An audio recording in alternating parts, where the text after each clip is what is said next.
như ươm tình trong cánh hoa mơ, đưa hương theo làn gió. Anh nói rằng nên viết thành thơ. Đón xuân này tôi nhớ xuân xưa, hẹn gặp nhau khi bao giờ.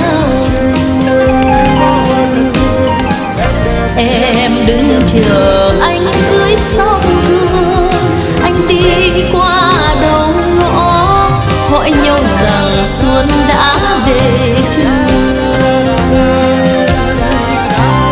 Xuân đến